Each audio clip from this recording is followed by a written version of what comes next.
Muy bien, vamos a leer entonces la palabra de Dios que se encuentra en Oseas capítulo 1, verso 1 al 6. Y dice así la palabra del Señor: Oíd palabra de Jehová, hijos de Israel, porque Jehová contiende con los moradores de la tierra. Porque no hay verdad, ni misericordia, ni conocimiento de Dios en la tierra. Perjurar, mentir, matar, hurtar y adulterar prevalecen, y homicidio tras homicidio se suceden. Por lo cual se enlutará la tierra y se extenuará todo morador de ella con las bestias del campo y las aves del cielo, y aún los peces del mar morirán. Ciertamente hombre no contiende ni reprende a hombre, porque tu pueblo es como los que resisten al sacerdote. Caerás por tanto en el día, y caerá también contigo el profeta de noche, y a tu madre destruiré. Mi pueblo fue destruido porque le faltó conocimiento. Por cuanto desechaste el conocimiento, yo te echaré del sacerdocio, y porque olvidaste la ley de tu Dios, también yo me olvidaré de tus hijos. Incline su rostro, por favor, y acompáñeme a orar a nuestro Dios. Padre bendito, Rey del cielo, soberano, excelso, santo, santo, santo. Tú que estás tan cercano a nosotros, puesto que eres nuestro Padre, pero a la vez eres tan grande y tan inimaginablemente poderoso. Tú, Dios amado, te has acercado a nosotros, no porque nosotros te busquemos, sino realmente por el puro afecto de tu voluntad, has dispuesto a entrar en una relación con nosotros. Y verdaderamente te agradecemos por ese amor, esa bondad, esa misericordia y esa gracia que tú has derramado a nosotros en el hecho de esta mañana poder estar reunidos, cantándote, orando a tu nombre y también oyendo tu palabra. Yo te quiero rogar, Dios mío, que tú permitas que cada uno de aquellos que estamos aquí reunidos podamos tener un oído atento, un corazón dispuesto a oír y a recibir tu palabra. Dios mío, te rogamos que podamos ser confrontados con ella, que podamos ser llevados al arrepentimiento.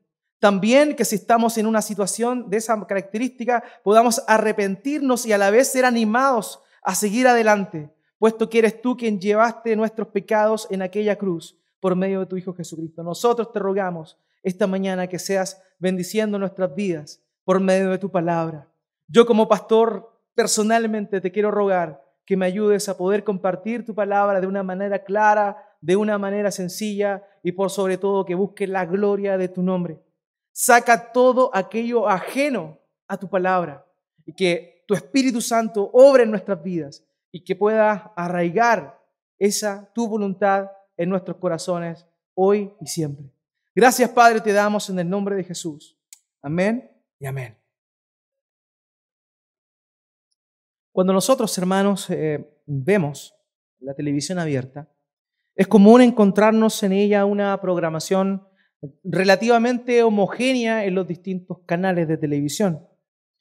Es común, por ejemplo, que usted en la mañana, a eso de las 8 o más bien a las 10 de la mañana, encienda el televisor, haga un pequeño zapping por los canales y se va a encontrar con matinales, que es básicamente la programación que nosotros nos encontramos a esa hora. Ahora, siempre lo que buscan las programaciones de la televisión es mostrar la realidad del día a día. Es por eso que muchas personas, mientras están desarrollando sus actividades, encienden la televisión y ven este tipo de programación. Vemos que se informan normalmente de atochamientos vehiculares, vemos también algún tipo de denuncia, vemos también personas solicitando ayuda, cosas que realmente en la vida cotidiana nosotros nos encontramos. Ahora, la programación de la televisión normalmente mezcla lo que es un poco la realidad con la ficción. Y es ahí donde también entra otro tipo de formato televisivo.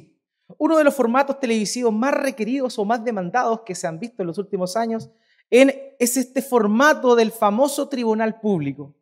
Es aquel formato, como lo conocen ustedes o lo deben haber visto en alguna oportunidad, como caso cerrado, en el cual, ¿cierto?, las personas se dirigen ante un juez, presentan una demanda y las personas, ¿cierto? Hay una persona que emite un veredicto frente a estos problemas cotidianos que las personas tienen. Este formato, la verdad, obviamente es un poco simplificado a la luz de lo que un tribunal civil tiene. Pero sin embargo, de alguna forma muestra una realidad importante. La gente anda en búsqueda de justicia. Ahora, curiosamente, en este pasaje lo que nosotros estamos viendo es un reclamo, es una demanda que Dios está haciendo a su pueblo Israel, de la misma manera como nosotros lo vemos en este tipo de programas. Aquí nosotros estamos viendo que Dios es quien está demandando a su pueblo. Dios está presentando argumentos contra su pueblo. Él exige algo. Él está exigiendo algo, va a dar un veredicto frente a lo que está exigiendo. Y también vemos que dentro de la narración que aparece aquí, vamos a ver cómo es que este Dios, quien es el que está acusando, a la vez es el juez de este tribunal público que estamos viendo, experimentando aquí en Oseas capítulo 4.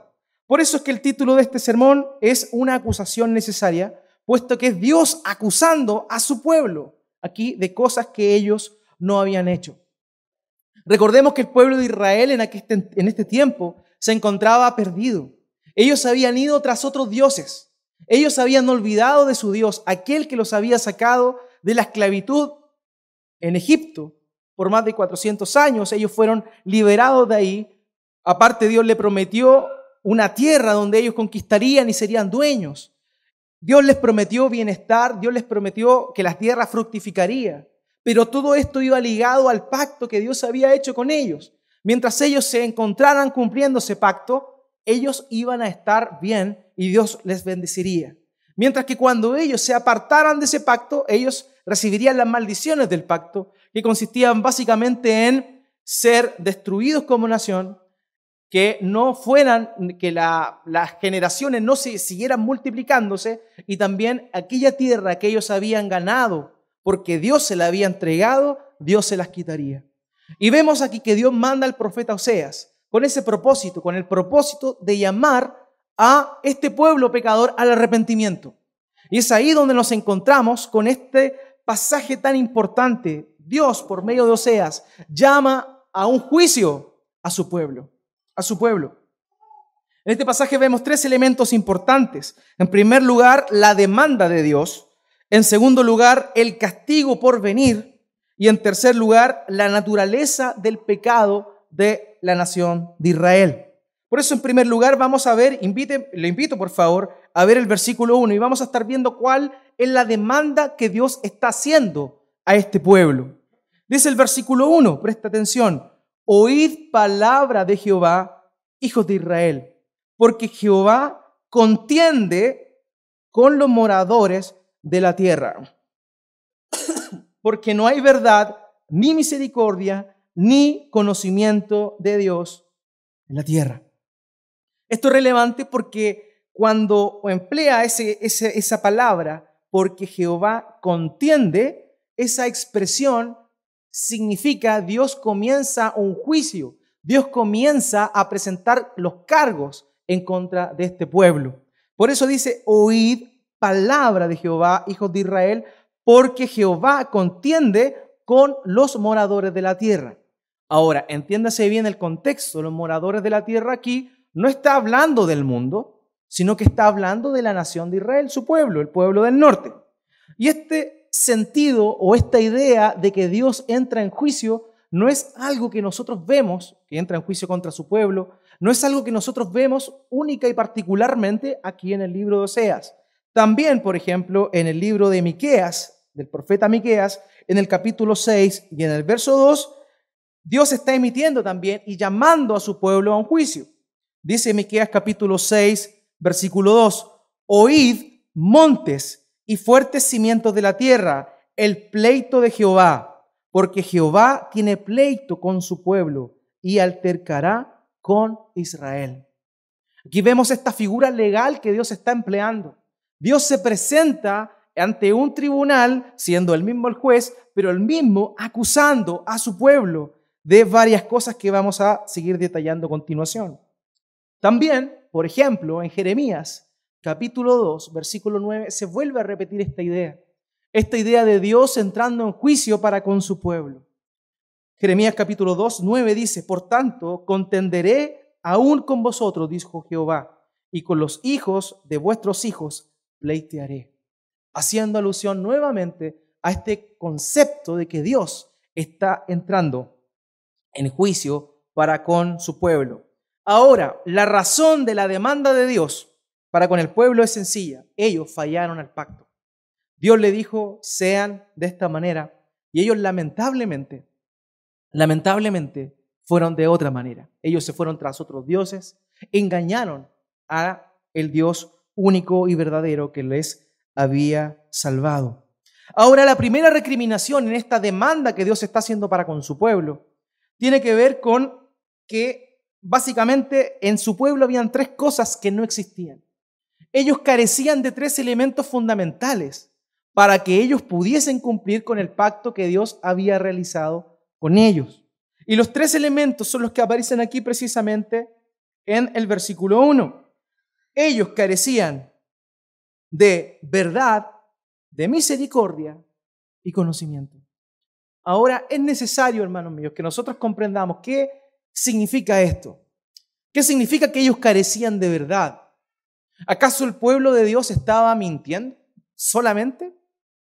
La verdad es que la expresión empleada ahí, más que mentir, más que a no decir verdad, hace una alusión a que ellos no estaban siendo fieles. Porque la expresión verdad también se traduce como fidelidad. Cuando dice que Dios es verdadero, también se dice que Dios es fiel. ¿Por qué? Porque la fidelidad implica el cumplimiento de la palabra. Por tanto, la primera recriminación que Dios está haciendo aquí es que su pueblo, nótese bien esto, su pueblo no era fiel a Él. Este es el primer elemento de esta acusación que Dios está haciendo contra su pueblo Israel. Ellos no eran fieles. El segundo elemento que aparece aquí es que carecían de misericordia. Hermanos, ellos se habían de corazón apartado de Dios. Por tanto, lo primero que pasó fue que ellos dejaron de ser fieles al pacto que habían hecho con su Dios. En segundo lugar, lo que dice el pasaje es que ellos ahora carecían de misericordia. Hermanos, cuando una nación se aleja de Dios, lo primero que sucede es que hay falta de misericordia en esa nación. Y curiosamente, si nosotros traspolamos esta acusación que Dios está haciendo en aquel entonces, si lo vemos a nuestro contexto, en nuestro tiempo, lo que estamos experimentando nosotros, esa falta de misericordia que existe en el mundo entero, es producto de que ya no hay fidelidad a Dios. Curiosamente, las tasas de aborto aumentaron. La eutanasia ha aumentado en distintos países occidentales. Probablemente dentro de pocos años en nuestra nación también veamos que se diriman en el Congreso ese tipo de leyes. También, por ejemplo, lo que nosotros vemos en la infancia, en el Sename, cómo estos niños huérfanos o que son vulnerables son desatendidos, ¿es producto de qué? Es producto de que como nación, nuestro país se ha olvidado de Dios. Cuando un pueblo se aleja de Dios, todo esto sucede.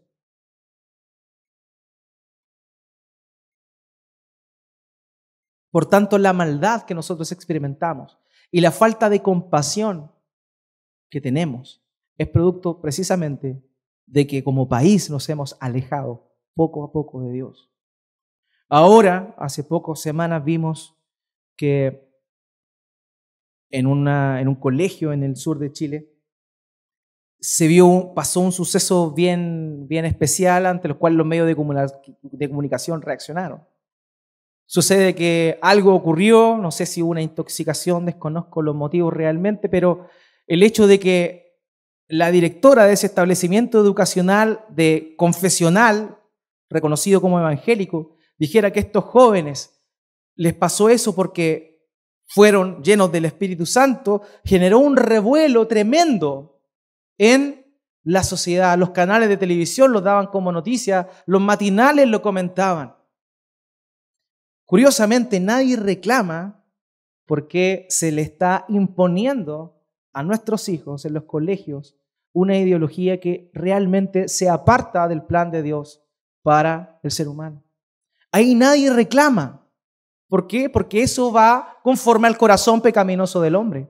Mientras que todo aquello que apunta a Dios, yo no estoy diciendo que está bien o que está mal lo que sucedió ahí, simplemente estoy haciendo una mención a ese suceso y a la reacción que los medios de comunicación tuvieron ante aquel acontecimiento.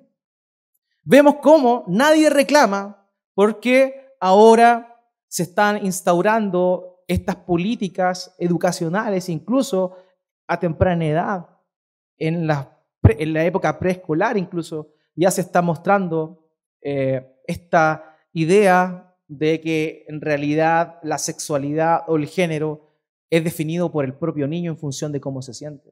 Eso es lo que nosotros estamos viendo hoy en día. ¿Por qué? Porque obviamente eso muestra una falta de temor de Dios y una falta de misericordia en la gente. Entonces, este es el segundo reclamo que Dios está haciendo y nosotros podemos comprenderlo también llevándolo a nuestro contexto. Cuando una nación se aleja de Dios, ya no hay fidelidad ante Él y tampoco la gente de esa nación tiene misericordia y compasión del otro. El tercer elemento, el tercer reclamo que Dios dice es que no hay conocimiento de Él. Precisamente, hermanos míos, esta es la razón por la cual no hay fidelidad y por la cual no hay misericordia en el pueblo. Porque un pueblo que conoce a su Dios es un pueblo que es fiel a Él. Cuando tú sabes que Dios es fiel, que Dios cumple con sus promesas, como decía mi hermano, que Él es inmutable, que no hay sombra de variación en Él y que Él cumple lo que promete, tú no tienes otra opción que ser fiel a aquel Dios. Porque Él es fiel contigo. Por tanto, eso va a generar en ti una fidelidad para con Él. Pero cuando tú no conoces a ese Dios fiel, obviamente, la infidelidad brota de tu corazón. Cuando tú no conoces a Dios, tú tampoco puedes ejercer misericordia. Porque Dios es el misericordioso y compasivo. No hay nadie como Él. Por tanto, cuando una nación, en este caso Israel, desconoce a su Dios, no lo conoce, cae precisamente en estas cosas. Un pueblo que no tiene misericordia es un pueblo que no conoce a su Dios. Jeremías capítulo 22, versículo 16. Fíjense cómo el profeta indirectamente da y muestra esta realidad. Jeremías 22, 16 dice: Él juzgó la causa del afligido y del menesteroso, y entonces estuvo bien. ¿No es esto conocerme a mí?, dice Jehová. O sea, indirectamente está diciendo que aquel que conoce a Dios es aquel que ayuda y juzga la causa o el problema de aquel que está afligido y que está menesteroso. Cuando una nación, cuando un pueblo ama a Dios, de ese pueblo brota amor, compasión y misericordia por su prójimo. Un autor dijo lo siguiente, hermanos: cualquier afirmación de amar a Dios que no se manifieste en amor al prójimo es un amor de un Dios falso, otra forma de idolatría. Curiosamente, a este pueblo, el pueblo de Israel, le estaba pasando eso. Ellos habían entrado en idolatría y por tanto no estaban ejerciendo el amor y la misericordia los unos con los otros. Eso era lo que estaba sucediendo. Ellos amaban un Dios falso. Ahora la pregunta que se nos puede venir a nosotros es: ¿qué significa conocer a Dios? Porque eso es precisamente lo que Él está recriminando al pueblo. No hay fidelidad, no hay misericordia, pero todo esto nace de que hay un pueblo que desconoce a su Dios. ¿Pero qué significa realmente conocer a Dios? ¿Qué implica eso? ¿Implica simplemente reconocer que existe un Dios? Porque podríamos decir que si fuese eso, la mayoría del país reconoce que existe un Dios. Hoy en día se ha levantado una ola de gnósticos y de ateos, pero en realidad la mayoría de la gente se considera o católica o también protestante. Por tanto, podríamos decir que esta nación es una nación profesante o que tiene fe, entre comillas. ¿Pero qué significa conocer a Dios? Un autor dijo lo siguiente: conocer a Dios comienza con conocer acerca de Él, en primer lugar, y también conocer su carácter. Ahora, esa era la reprensión que Dios estaba haciendo con su pueblo. Pero añadir un poco más a esta definición. Conocer a Dios tiene una connotación de intimidad. Tiene una connotación de estar consciente de la presencia de Dios y de su poder también. Cuando tú temes a Dios, cuando tú te acercas a Él, tienes intimidad, tienes comunión con Dios. En ese mismo momento también tú empiezas esta relación en la cual empiezas a conocer más de Él. El conocimiento de Dios implica esta relación de comunión, esta relación de intimidad. Y esto era precisamente lo que le faltaba al pueblo. Y esa es la acusación que Dios está haciendo. Avancemos un poco más. La falta de estos dos elementos produjo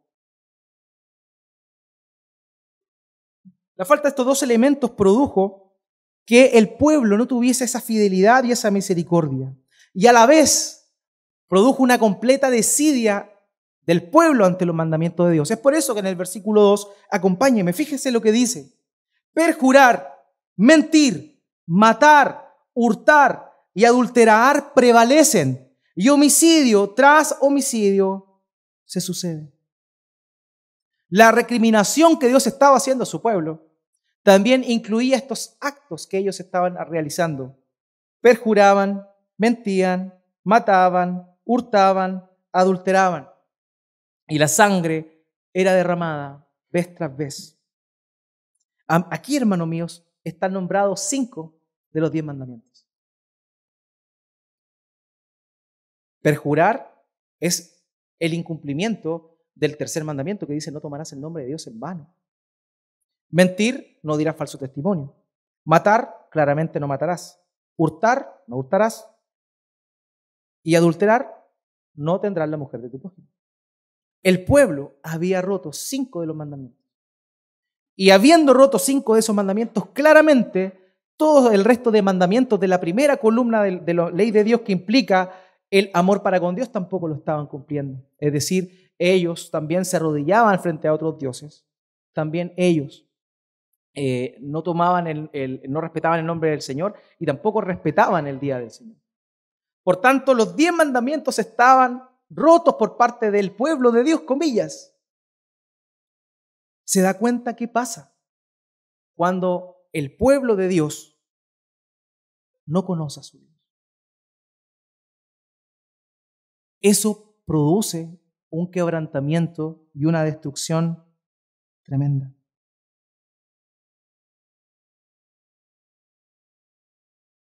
Hoy en día hay algo que sucede, hermano. En primer lugar, dentro de los que estamos acá, muchos de nosotros quizá podemos decir que somos parte del pueblo de Dios. No, yo soy hijo de Dios. Ahora yo te pregunto, ¿tú eres hijo de Dios? Perfecto. Ahora, ¿conoces a Dios? ¿Conoces a Dios realmente? Porque es fácil hablar de Israel hace todo este tiempo atrás y apuntarles con el dedo y decir: oh, Israel, qué terribles que eran. ¿Cómo, siendo que vieron todas esas grandes cosas, se iban tras otros dioses? Yo te pregunto a ti esta mañana, tú que dices ser parte del pueblo de Dios, tú que dices conocer a Dios y ser su hijo, ¿acaso no estás ajeno a estas cosas? ¿Tomas el nombre del Señor en vano? ¿Mientes? ¿Robas? Este es un llamado para todos aquellos que dicen ser pueblo de Dios. Porque si tú estás haciendo una de estas cosas, es porque realmente, si tú abundas en estas cosas, practicas estas cosas, es porque todavía tú no eres parte del pueblo de Dios verdadero. Porque el verdadero pueblo de Dios se arrepiente, reconoce su condición pecaminosa, se humilla delante de Dios, se vuelve a su Dios. Mientras tanto, este pueblo que estaba acá, que bien podría ser identificado contigo o conmigo incluso, es un pueblo rebelde, es un pueblo que no es fiel a Dios, es un pueblo que no conoce a su Dios. Ahora, el segundo elemento que aparece acá es el castigo que Dios iba a emitir a este pueblo. Acompáñeme, por favor, al verso 3. Oseas 4:3. Por lo cual se enlutará la tierra y se extenuará todo morador de ella, con las bestias del campo y las aves del cielo, y aún los peces del mar morirán. Fíjense en algo. Hoy día mucho se habla sobre el famoso cambio climático. ¿Qué es lo que vemos nosotros, cierto? Típico de pronto en noticieros, citan a un experto el cual comienza a hablar de que los glaciares se están descongelando, eso produce cambios de temperatura en las corrientes marinas, por tanto, muchas especies animales marinas están muriendo. ¿Cuál es la causa de esa? Que la gente bota plástico, que la gente usa bolsas. Esa es la respuesta que se da. Pero aquí, claramente, la Biblia nos está diciendo que eso no es así. Obviamente incide, claramente. Si tú contaminas, obviamente va eso a ir en perjuicio de la tierra, en perjuicio de nuestra propia alimentación, y finalmente es una cadena de sucesos que van generando destrucción y desolación en la tierra. Pero ¿qué es lo que dice la Escritura aquí? Aquí dice, por lo cual se enlutará la tierra y se extenuará. Esa expresión extenuará quiere decir llevar a la muerte. Va a morir todo morador de ella, con las bestias del campo y las aves del cielo, y aún los peces del mar morirán. Hermanos míos, la causa de que nuestro planeta esté muriendo no es el efecto invernadero, no es el humo de las industrias, no son las termoeléctricas. De fondo, el problema de la destrucción de la creación, del mundo donde vivimos, es el pecado. Cuando Adán comete el pecado, ¿cuál es la maldición que Dios emite sobre Adán? Génesis 3:17, y al hombre dijo, por cuanto obedeciste a la voz de tu mujer y comiste del árbol de que te mandé diciendo, no comerás de él, maldita será la tierra por tu causa. Con dolor comerás de ella todos los días de tu vida. Hermano, la razón por la cual nuestro mundo está en decadencia, nuestro ecosistema está en decadencia, es por el pecado del hombre. Así de sencillo. Ahora a eso súmele todo lo demás. Pero es el pecado porque la tierra se corrompe, porque Adán fue tomado de la tierra.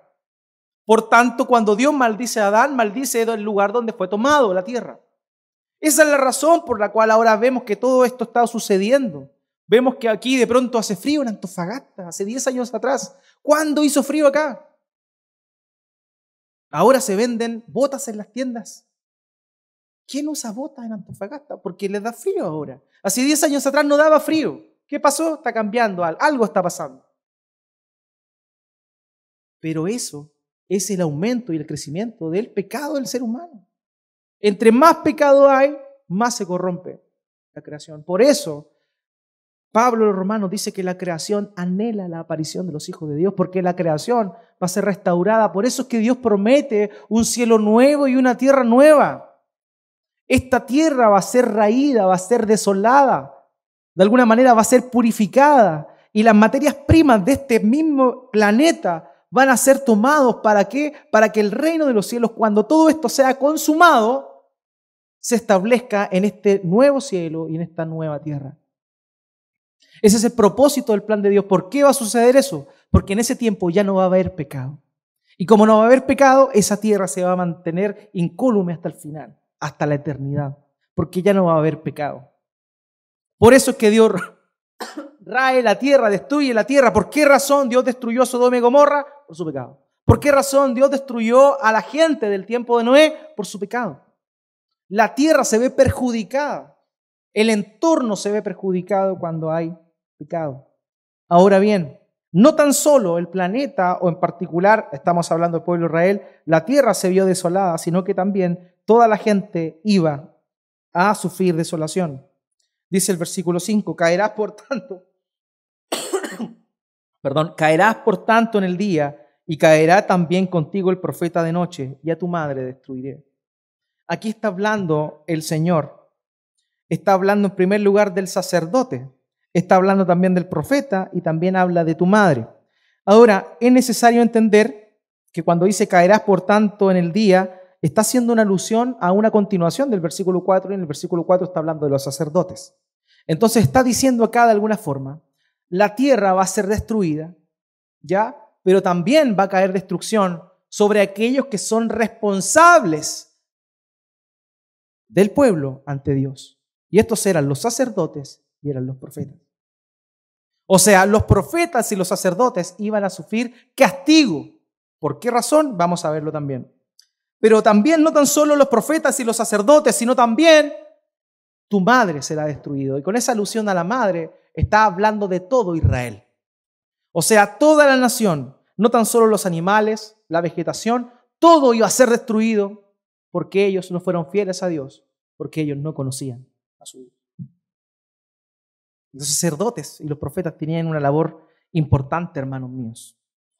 Los profetas tenían y los sacerdotes tenían la responsabilidad de pronunciar, de proclamar la palabra de Dios.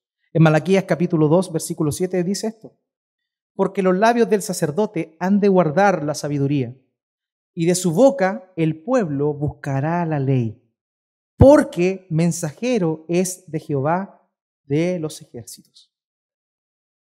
Aquí los sacerdotes y los profetas tenían la responsabilidad de guiar al pueblo ante Dios, hacia Dios, pero ellos no cumplieron con su labor. Ellos no conocían a Dios. Y como ellos no conocían a Dios, el pueblo también se descarrió. Toda la nación, como menciona aquí, la madre de Dios, o sea, la madre en relación al pueblo, fue destruida y fue devastada. Ahora, reflexionemos nuevamente eso para con nosotros. Porque de alguna forma estamos hablando del pueblo de Dios. Si tú eres parte del pueblo de Dios, tú también tienes una responsabilidad. Muchos de aquí somos padres. Muchos de aquí tenemos responsabilidad para con nuestra familia, para con nuestra esposa, para con nuestros hijos. Esposo, yo te pregunto, ¿tú conoces a Dios? ¿Conoces a Dios? Porque si vas a dar a conocer a Dios a tu esposa y a tus hijos es porque tú le conoces. Si tú no le conoces, menos vas a poder dar a conocer a ese Dios a los tuyos. Tú tienes una labor sacerdotal. Tú tienes una labor profética de proclamar la palabra de Dios, de anunciar a tu entorno cuál es la voluntad de Dios. ¿Tú estás cumpliendo con eso o no? Tenemos que hacernos ese cuestionamiento, hermanos. ¿Somos fieles a Dios? ¿Obramos con misericordia? ¿Prometemos y cumplimos? ¿Estamos mintiendo? ¿Le deseamos el mal a alguien siquiera? ¿Hemos robado alguna vez? ¿Codicias a alguien que no sea tu marido o tu esposa? Esas son las recriminaciones que Dios está haciendo a su pueblo. Muchos de los que están aquí probablemente están cometiendo algún tipo de estas cosas. Te vuelvo a preguntar, ¿conoces a Dios? Ese es el llamado que Dios está haciendo. La acusación necesaria que Dios está haciendo es que ellos sepan que no le conocen. Ellos creen que conocerle, ellos creen que porque Dios hizo algo por ellos, ellos están listos. Pero no, Dios tenía demandas que ellos tenían que cumplir, pero que ellos no cumplían. De la misma manera nosotros el día de hoy, incluso siendo el pueblo de Dios, no cumplimos con las demandas que Dios nos da. Y saben una cosa, si estamos aquí de pie o estamos sentados esta mañana es por la misericordia de Dios. Porque si Dios obrara con justicia, lo he dicho muchas veces y lo voy a volver a repetir, ya no deberíamos estar vivos. Eso mismo dijo Charles Spurgeon. Dijo lo siguiente: Dios tiene la familia más problemática de todo el mundo. Incrédulos, desagradecidos, desobedientes, olvidadizos, rebeldes, descarriados, murmuradores y de dura cerviz. Qué bueno es que Él es misericordioso, pues de lo contrario ya hubiera tomado no solamente la vara, sino la espada contra algunos de nosotros desde hace mucho tiempo. Eso es verdad. Gracias Dios porque Él es un Dios compasivo y misericordioso. Por eso, hermanos míos, es importante volver a esta reflexión. ¿Conocemos verdaderamente a Dios? Porque si no conoces a Dios, no tienes intimidad con Dios, no buscas a Dios por medio de su palabra, no proclamas el Evangelio, tú realmente no le conoces. Y ahí viene nuestro tercer punto, la naturaleza de la falta.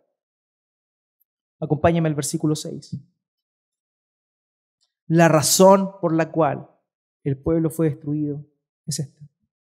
Mi pueblo fue destruido porque le faltó conocimiento. Por cuanto desechaste el conocimiento, yo te echaré del sacerdocio. Y porque olvidaste la ley de tu Dios, también yo me olvidaré de tus hijos.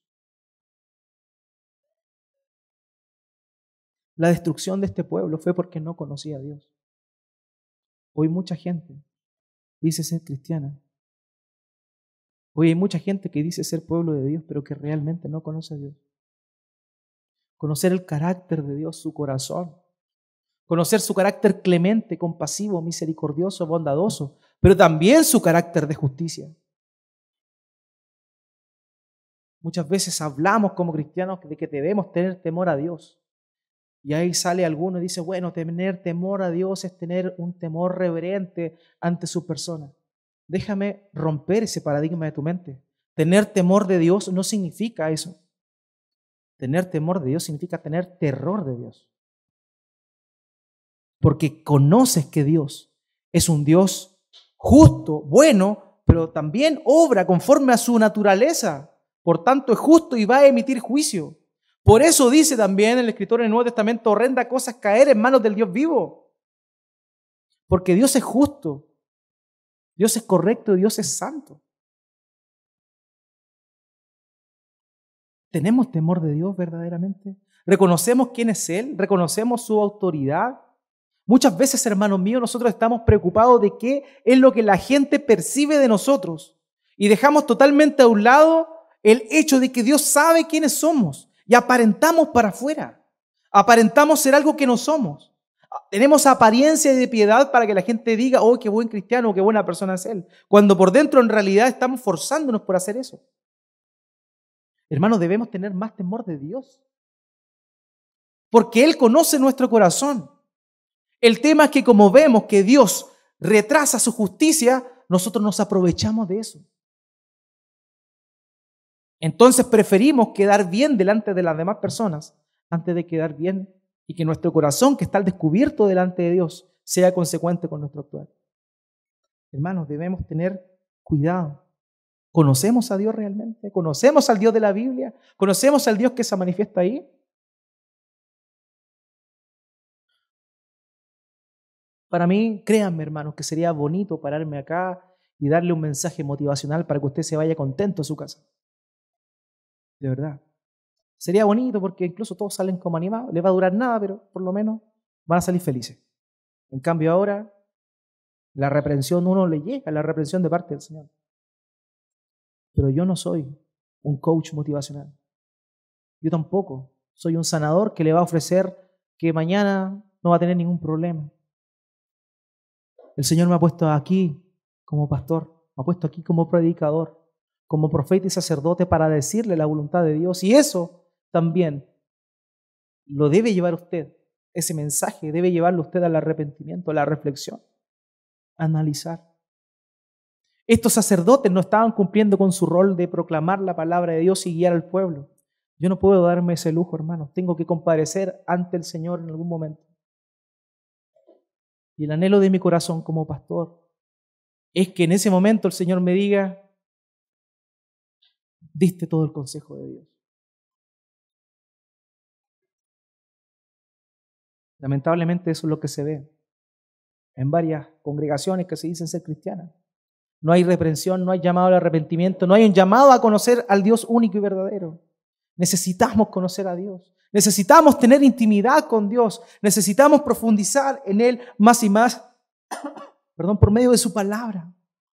Hermanos,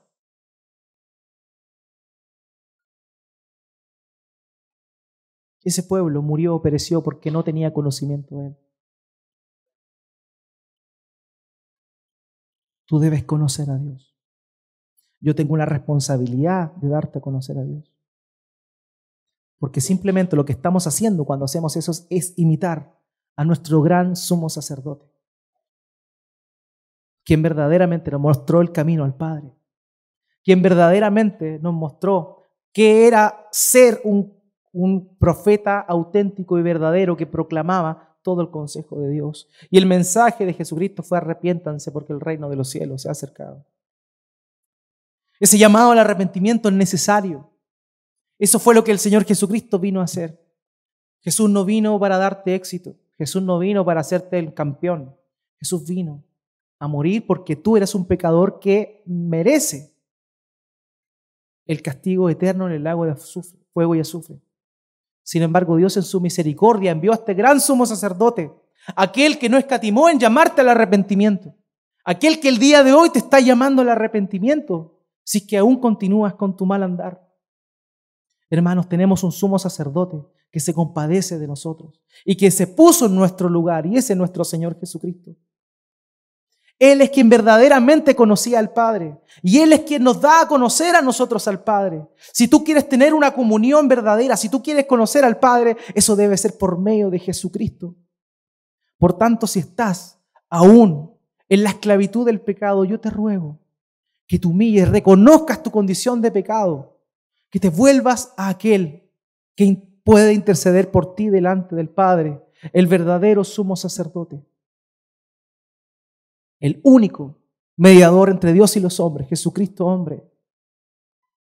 Hermanos, conozcamos a Dios, busquemos al Señor, busquemos a aquel que es la fuente de nuestra vida, y no tan solo de esta vida terrenal, sino por sobre todo de la vida eterna. Hermano, ¿cuánto conoces a Dios?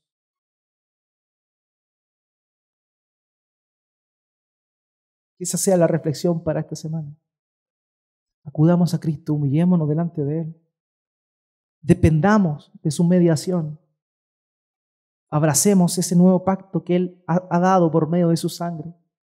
Arrepintámonos de nuestras faltas y que Él sea nuestro abogado delante del Padre. Haciendo eso, nos acercaremos más y más a nuestro Dios y obraremos con justicia, con fidelidad, con misericordia, con conocimiento de Dios. Oremos así.